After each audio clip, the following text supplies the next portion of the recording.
about your age. Tell me, Grandpa, tell me a story. For weeks, a boy worked to make a lovely little sailboat.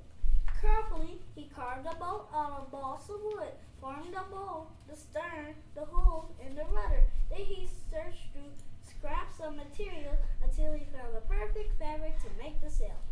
When every piece was put together and the paint and glue were finally dry, the boy cut a long piece of string and tied it to the back of the boat. Then what did he do, Grandpa? After school the next day, the boy hurried home. Gently, he picked up his sailboat and ran down the road to the stream that flowed through the town. I think I know what he's getting ready to do. Kneeling at the edge of the creek, the boy placed his sailboat in the water, holding the end of the string tightly in his hand.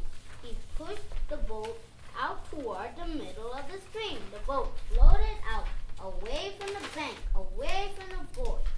When it reached the middle of the stream, it was pulled into the mast in the fast-moving current.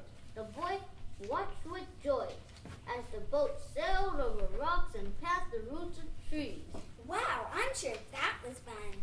"We're sailing," he cried, running along beside his homemade boat. Every day the boy came back to the creek and sailed his boat and pulled it back to shore, and sailed his boat and pulled it back to shore, and sailed his boat and pulled it back to shore. Go on, Grandpa. What happened next? One day when the boy was running along the stream bank beside his homemade sailboat, the string broke. Oh, no! Wait, stop. Come back, little boat, he cried. But the boat just sailed on down the stream and out of the sight. Every day the boy walked up and down the creek searching for his boat. He was hoping that maybe it had washed up into the bank or perhaps had become stuck behind a rock. One day, while searching for his beloved boat, the boy went farther downstream than he ever had before. He followed the creek through a grove of pine trees and under a footbridge. Suddenly he saw up ahead a little boy playing with a boat.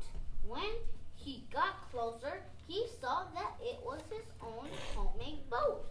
The paint was chipped and the sail was torn, but still he recognized it as his own. That's mine. No, it's not. It's mine. I found it.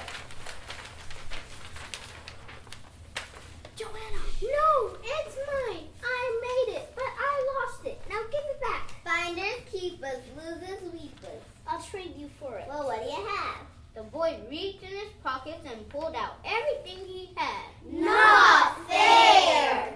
I have some string, 2 bottle caps, 3 marbles, a rubber snake, and a pocket knife. Well, how much of that will you give me for the sailboat? I'll give you everything I have. It's a deal.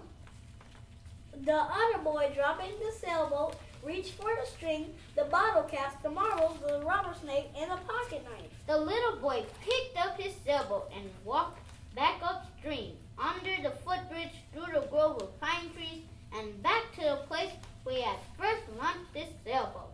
You're twice mine. Once because I made you, once because I got you. The little boy hugged the boat tightly to his chest. This is for you, Corey. It will remind you of the one who made you and then bought you. What do you mean, Grandpa? Jesus wanted you for his own. He created you to bring him joy.